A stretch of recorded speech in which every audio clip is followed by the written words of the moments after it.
Bien, entonces podemos hacer diseño también de amplificadores con BJT. Pues inicialmente siempre se preocupa uno por amplificar voltaje, y la última etapa, como hemos dicho, es la etapa de potencia, que se hace la real amplificación de corriente. Vamos a partir de las fórmulas que ya conocemos, que dice que la ganancia del amplificador es menos G sub M, el signo menos, que hay desfasaje de 180 grados entre la entrada y la salida, por la resistencia que coloquemos en el colector en paralelo con la resistencia de colector emisor, que esta la calculamos de acuerdo al B sub A del transistor sobre la corriente de polarización. Lo que queremos entonces para diseños de laboratorio, donde podamos nosotros controlar la amplificación, este término pues no lo conocemos muy bien, no sabemos cuánto será el B sub A exacto del transistor. Entonces lo que hacemos es que la resistencia de colector emisor sea mucho mayor que RC, para que la ganancia no dependa de RC.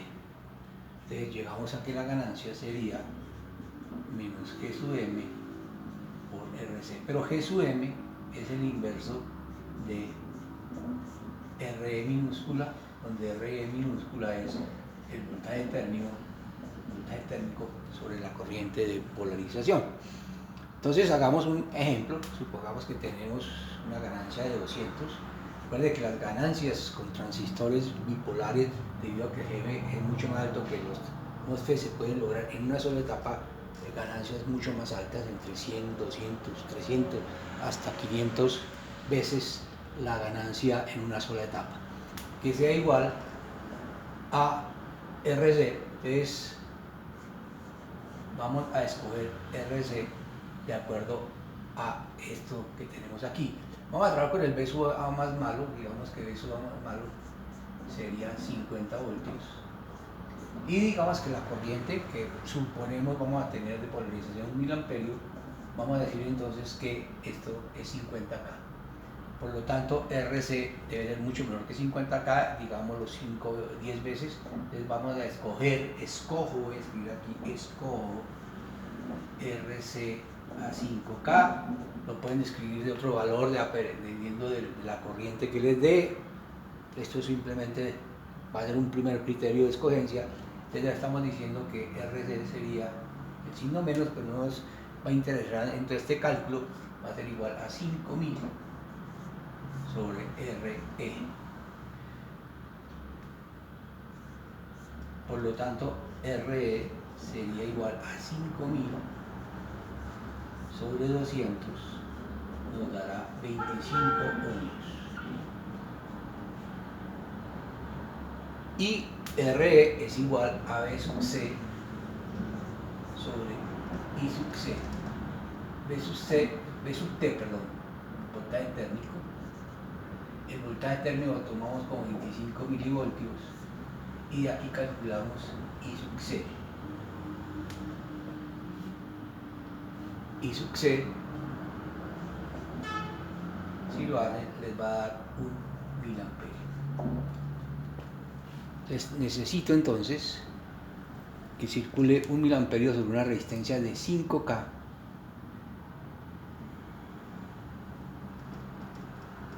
para obtener la ganancia que yo. Sí, tenemos que I sub C se calcula como 25 milivoltios sobre 25 ohmios, nos da 1000 amperios. Entonces, ¿qué tenemos como definitivo?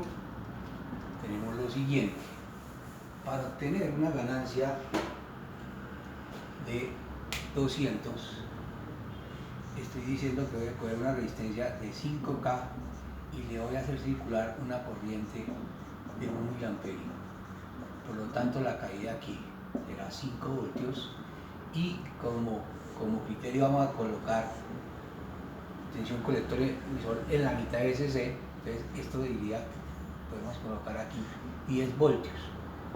Con 10 voltios necesitamos que circule una corriente de 1000 amperios, una resistencia de 5K, y la ganancia va a ser 200. Entonces lo que tenemos que hacer ahora es diseñar el circuito de polarización. Hagámoslo con resistencia de emisor. Entonces esta resistencia la escogemos 10 veces más pequeña que la del colector, 5K calculamos la corriente de base, y la corriente de base decimos que es 1 miliamperio sobre el beta. Coloquemos el beta más bajito, digámosle beta igual a 100, entonces nos da que la corriente aquí es 10 microamperios. Hacemos un divisor de tensión en la base, RB1 y RB2, escogemos esta corriente de acá, mayor que esta, mucho mayor, digamos que 10 veces mayor, 10 microamperios, y aquí 100 microamperios.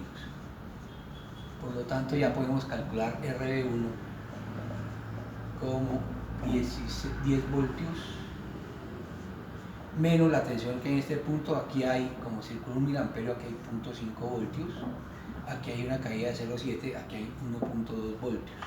Entonces 1,2 sobre 100 microamperios nos da 88K. Y esta resistencia RB2 sería 1.2 sobre 100 microamperios, nos daría 12K. Por lo tanto, tenemos nuestro circuito de polarización diseñado. Tenemos lo siguiente: si coloco aquí 88K y aquí 12K, tenemos que el circuito ya está polarizado.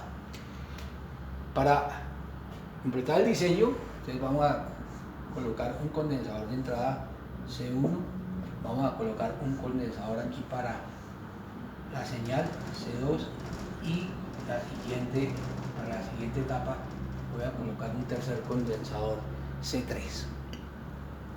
¿Esto para qué lo hago? Porque si ya tenemos todo, sabemos que ya está en la zona activa, ahora vamos a hacer análisis de señal, y este circuito lo vamos a convertir en un circuito que nos diga cuál es la resistencia de entrada. La ganancia ya dijimos que debe ser a veces, en este caso 200 veces, lo que le entra aquí, B sub E, y B sub E en este caso es lo que haya entre base y emisor. O sea, lo que estamos hablando aquí es que lo que le entra al transistor desde el punto de vista señal es B sub B, o sea, esta señal es B sub BE. O sea, cogemos esta señal y la amplificamos 200 veces y tenemos una resistencia de salida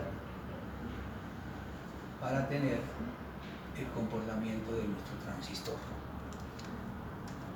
¿Cómo calculamos esta resistencia de entrada, esta resistencia de salida? Pues simplemente vamos a circuitos equivalentes.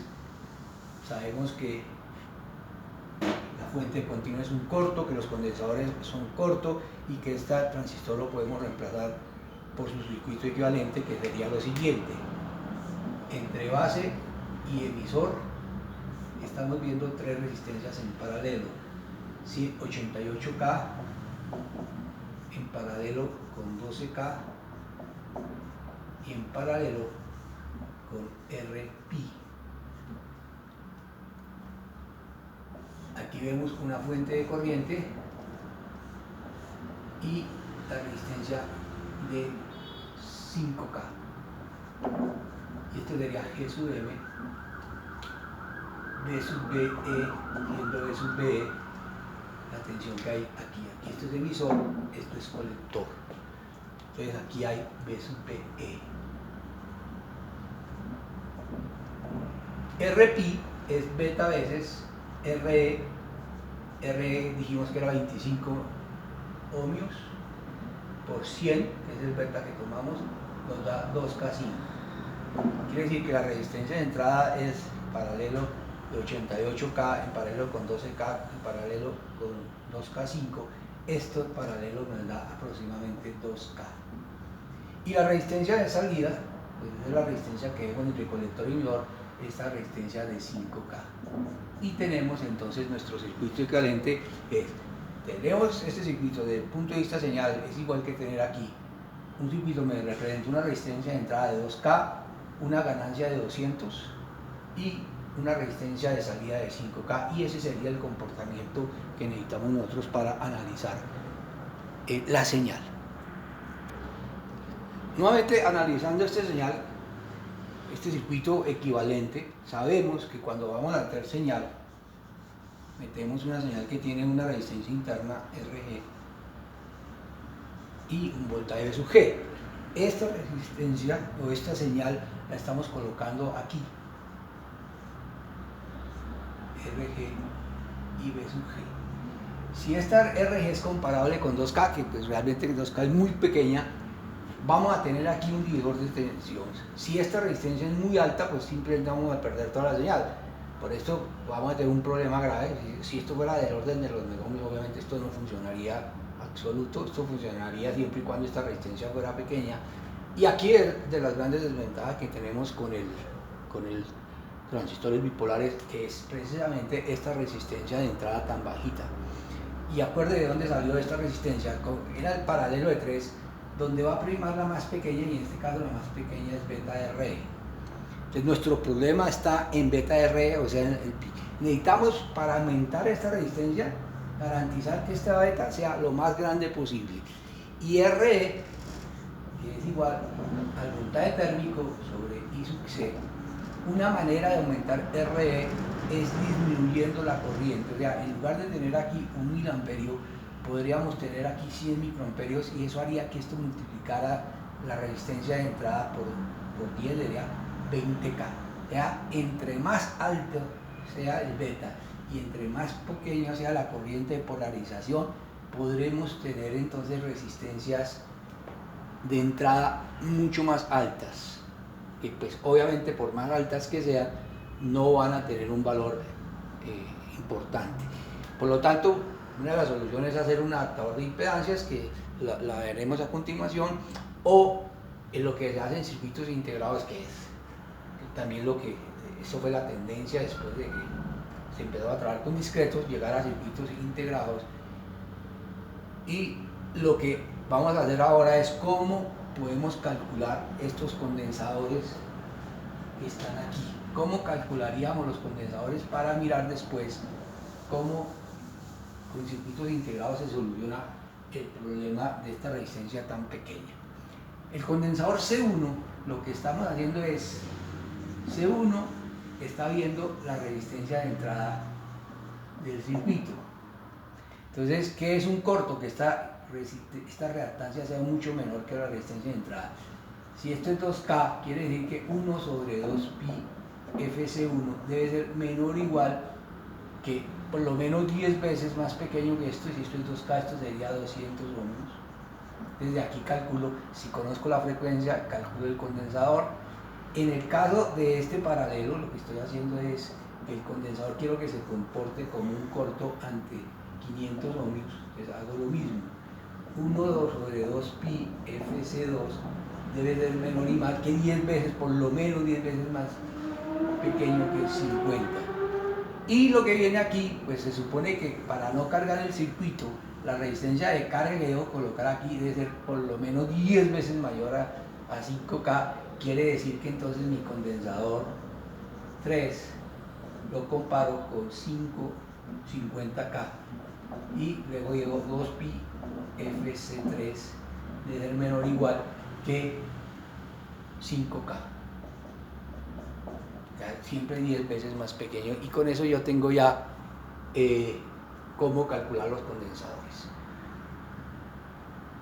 En la práctica lo que vamos a hacer es tratar de eliminar los condensadores y tratar de aumentar la impedancia de entrada, la resistencia de entrada. Acuérdense que hablo de impedancia teniendo en cuenta la frecuencia, no la hemos tenido en todo en análisis de circuitos, de todo el análisis que hemos hecho, hemos despreciado los efectos capacitivos. Entonces tenemos ya una manera de cómo se puede hacer un diseño con transistores bipolares.